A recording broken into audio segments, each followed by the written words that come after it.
سمینا کو اپنی طرف دیکھتے ہوئے انہوں نے پھر سے اپنا سوال دہرایا۔ ابھی کچھ عرصہ وہ یہیں رہیں گی، سجاد کے آفس میں کام کرتی ہے ثانیہ، وہ اور اس کی والدہ ہیں۔ لڑکی؟ وہ بری طرح چونکی۔ تم نے دیکھا اس لڑکی کو؟ میں گئی تھی ایک بار ملنے کے لیے، اس کی والدہ بہت بیمار ہیں بیچاری۔ سمینا کی سادگی سے بتائی بات میں انہوں نے ایک ساتھ کئی سوال ڈھونڈ نکالے۔ کیسی شکل ہے؟ عمر کتنی ہوگی اندازاً؟ کپڑے زیور سے مالی حالت کا کیا اندازہ ہو رہا تھا؟ لڑکی تیز لگ رہی تھی یا پھر وغیرہ وغیرہ؟ سمینا نے بہت سنبھل کر اس بار انہیں جواب دیے۔ اتنے عرصے ساتھ رہنے کی وجہ سے وہ ان کی عادت سے بخوبی واقف ہو چکی تھی اور طبیعتاً بھی وہ صلح جو عورت تھی۔ بیمار ہیں تو اپنے گھر میں رہیں، یہاں دوسروں کے گھر آ کر پڑ جانے کا کیا مقصد ہے؟ سمینا بیگم نے دانستہ انہیں یہ نہیں بتایا کہ ان لوگوں کے پاس فی الحال کوئی گھر نہیں۔ اسے پورے معاملے کے بارے میں تو پتہ نہیں تھا، لیکن فرحت آپا جو اسے وہاں ملوانے لے گئی تھی، بعد میں بھی انہوں نے یہ ضرور بتا دیا تھا کہ ثانیہ اور اس کی والدہ یہاں اس شہر میں اکیلے ہیں اور کوئی رشتہ دار بھی نہیں۔ بابا نے کوئی اعتراض نہیں کیا ان لوگوں کے رہنے پر۔ وہ اٹھ کر پھر سے کھڑکی میں جا کھڑی ہوئیں۔ نہیں، کمال ہے، کوئی جوان لڑکی جس کا ہم سے کوئی رشتہ تعلق بھی نہیں، اسے کیسے گھر میں لے آئے سجاد، اور کسی کو پرواہ تک نہیں۔ سمینا بیگم نے کوئی تبصرہ ضروری نہیں سمجھا، بلکہ اس بھابھی کی خود پر طاری کی ہوئی بے حسی کا خول چٹکا بھی تو اپنی فطرت کے عین مطابق۔ بات اتنی بھی سیدھی نہیں ہے، جو سجاد نے کہا وہ سب نے مان لیا۔ آج سے پہلے تو کوئی لڑکی آ کر گھر میں نہیں رہی، وہ بھی بما فیملی۔ قصہ ضرور کوئی دوسرا ہی ہے، سمینا میری بات لکھ کر رکھ لو۔ کچھ بھی نہیں ہے بھابھی، سمینا بھابھی نے اکتا کر ٹی وی بند کیا۔ بابا یہ سجاد ایسے غیر ذمہ دار کیسے ہو سکتے ہیں بھابھی؟ آنکھوں میں تو دھول جھونک سکتا ہے سجاد، کہنے سننے والا ہے ہی کون؟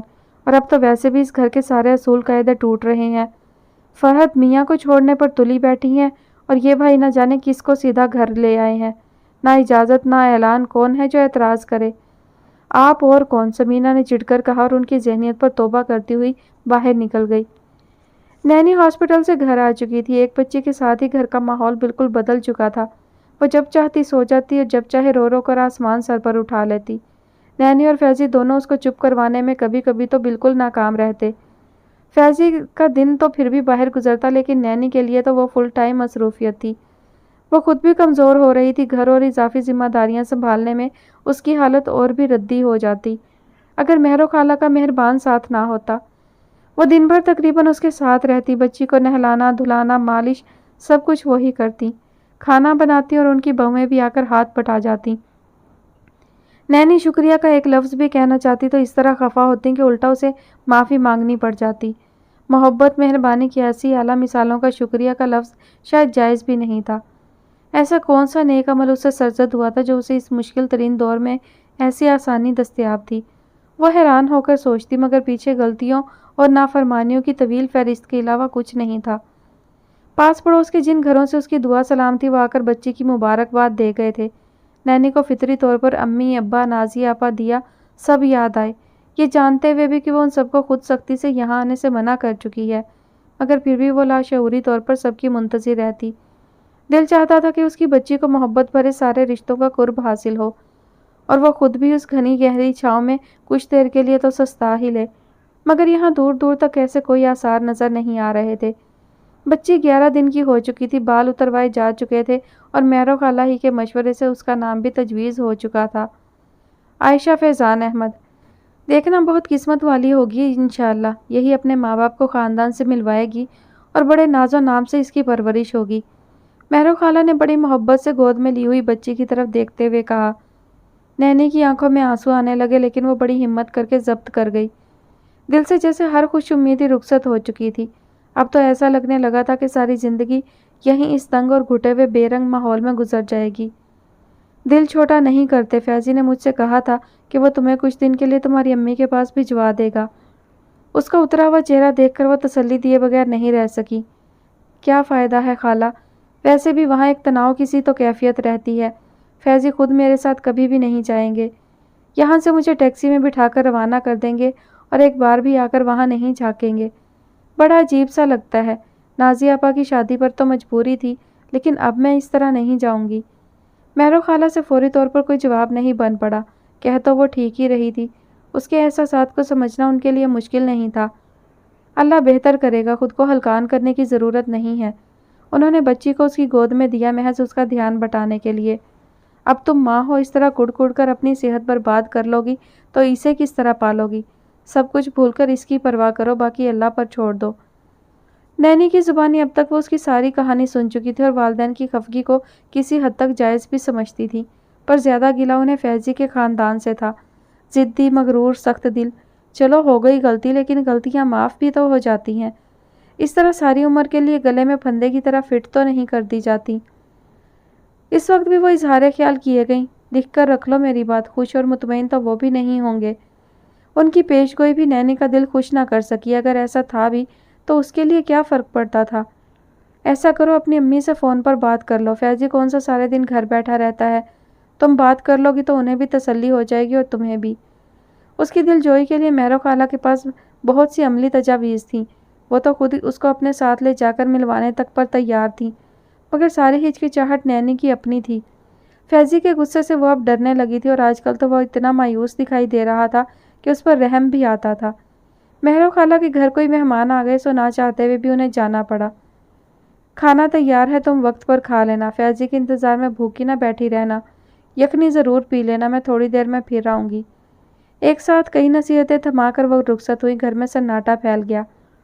سر پر کسی بزرگ کا وجود کسی خاص رحمت سے کم نہیں۔ نینی اور فیضی دونوں ہی نے اس خوبصورت حقیقت کو بڑے دل سے جانا تھا۔ بچی سو چکی تھی، نینی نے اٹھ کر اسے اندر لٹایا اور چند منٹ بڑی محبت سے اسے دیکھی گئی۔ اس کی گلابی رنگت، لمبی لمبی سیاہ پلکیں اور گول مٹول سا وجود، شاید وہ دنیا کی سب سے حسین بچی کی ماں بنی ہے۔ ایک فطری سا فخر نینی کے حصے میں بھی آ رہا تھا۔ جھک کر دھیرے سے اس نے بچی کے ماتھے پر پیار کیا اور باہر چلی آئی۔ شب و روز کی ساری تلخی ایک طمانینت بھرے احساس سے کم ہونے لگی۔ گھر صاف ستھرا تھا، آج کل اس کے کرنے کے لیے کوئی بھی کام نہیں بچتا تھا۔ خدا کسی کو بھی اکیلا نہیں چھوڑتا، نینی کا ایمان اس بات پر پہلے سے بڑھ کر پختہ ہو رہا تھا۔ ایک جیسے بے رنگ اور خستہ حال سے نظر آتے فلیٹس، جن کی بالکونیوں میں پرانا متروک شدہ سامان اوپر تک اٹا پڑا ہوا تھا، کسی نے یوں ہی ڈوری میں کوئی پرانی چادر پرو کر پردہ داری کی ضرورت پوری کرنی چاہی بھی تھی تو وقت اور گھر والوں کے ہاتھوں وہ بھی لٹک کر نیچے آ رہی تھی، یا پھر نیچے آتے جاتے تقریباً ایک ہی سے حلیے کے لوگ تھکے تھکے پسماندہ سے نظر آتے تھے۔ یہ عجیب سا ماحول تھا، نہ تو یہ پوری طرح غربت تھی، نہ ہی آسودہ حالی۔ اس نے فیضی کے محل جیسے گھر کی تو خیر جھلک تک نہیں دیکھی تھی، لیکن اپنا رنگ محل ساری دلکشی لیے ذہن کے پردے پر سے ہٹنے کا نام نہیں لیتا تھا۔ ایک پل میں ہی وہ کہاں سے کہاں جا پہنچی تھی۔ ان خوشگوار یادوں میں سے ایک منظر اچانک ہی سامنے جاگا۔ ان بہت سارے اجنبی چہروں میں دو مہربان چہرے چپکے سے شامل ہوئے تھے، امی اور نازی آپا۔ پہلے تو اسے اپنی آنکھوں پر یقین نہیں آیا، لیکن ہر اٹھتے قدم کے ساتھ وہ اور بھی نزدیک آتی جا رہی تھی۔ خوشی کی ایک بے ساختہ لہر نینی کے وجود میں دوڑتی چلی گئی۔ امی، بچوں کی ماں نے زور سے چلائی تھی وہ۔ فاصلہ زیادہ نہیں تھا، وہ لوگ ٹھیک اس کی سیڑھیوں کے آگے کھڑی تھی اور ان دونوں نے ایک ساتھ ہی اوپر دیکھا تھا۔ بہت گرم جوشی سے اس نے دونوں کو دیکھ کر ہاتھ ہلایا۔ نینی تیزی سے پلٹی، کمرے سے نکلنے سے پہلے اس نے ایک نگاہ سوئی ہوئی بچی پر ڈالی، دروازہ برابر کیا اور دوڑتی ہوئی باہر نکل گئی۔ آرام سے، ہوا کیا ہے آخر؟ سامنے مہرو خالہ کا دروازہ کھلا تھا اور ناممکن تھا کہ وہ اسے دیکھتی اور ٹوکے بغیر رہ جاتی۔ امی اور نازی آپا آ رہی ہیں خالہ۔ خوشی سے اس کی آواز کانپ رہی تھی۔ شکر ہے خدا کا، لیکن تمہیں نیچے دوڑ لگانے کی ضرورت نہیں ہے، وہ اوپر ہی آ رہی ہیں نا، یہیں رکو۔ وہ اپنے مہمانوں کو چھوڑ کر ان دونوں کا سواگت کرنے کے لیے کھڑی ہوئی۔ سیڑھیاں تنگ تھیں اور امی کے لیے اتنے اوپر تک آنا آسان نہیں تھا۔ انتظار کے ان چند ہی منٹوں میں اسے فیضی کے رد عمل کا خیال آیا۔ وہ کسی حد تک غصے میں آ سکتا تھا، یہ سمجھنا مشکل نہیں تھا۔ مہرو خالہ نے اس کی مسکراہٹ کو مدھم پڑتے دیکھا۔ کیا ہوا، فیضی کی وجہ سے پریشان ہو؟ نینی نے بے بسی سے ان کی جانب دیکھا۔ کوئی ضرورت نہیں پریشان ہونے کی، میں خود سمجھا دوں گی اسے۔ خوشی خوشی اپنی امی اور بہن سے ملو، وہ بیچاری دل کے ہاتھوں مجبور ہو کر آئی ہیں۔ فیضی کون ہوتا ہے ان پر پابندی لگانے والا؟ خبردار جو ان کے سامنے منہ بنایا۔ ان کے انداز میں کمال کی بے نیازی تھی، نینی کو ڈھارس ہوئی۔ امی اور نازی آپا دونوں اوپر آ چکی تھی، نہ چاہتے ہوئے بھی ان کے گلے لگتے نینی کا چہرہ آنسوؤں سے بھیگا تھا۔ خود امی کے دل کا حال بھی مختلف نہیں تھا۔ کر دیا نا ماں کو پریشان، سمجھایا بھی تھا۔ مہرو خالہ کی خفگی مصنوعی تھی۔ مہرو خالہ کے اشارے پر نازی انہیں لیے اندر چلی آئی۔ نینی کے گھر کا حال اب بھی مختلف نہیں تھا، وہی بدحالی، پر اس طرف ذرا سا بھی دھیان دیے بغیر امی اور نازی دونوں ہی اس ننھی پری پر نثار تھیں جو ان کی گود میں آ کر جاگ چکی تھی۔ بالکل نینی کی شکل ہے، اس کے بچپن کی فوٹوز دیکھو تو کوئی پہچان نہیں سکے گا کہ ماں ہے کہ بیٹی ہے۔ امی کی خوشی کا اندازہ لگانا مشکل نہیں تھا۔ پچھلے کئی سالوں دنوں میں وہ نینی کے لیے جتنی پریشان رہی تھی، نازی کو فکر ہونے لگی تھی کہ کہیں وہ اپنی طبیعت نہ خراب کر لیں، اور اسی ڈر سے وہ انہیں یہاں لانے پر مجبور ہوئی تھی۔ کسی نہ کسی طرح عمر کو راضی کیا، بشارت صاحب کو منایا، تب کہیں جا کر یہ مرحلہ طے ہوا تھا۔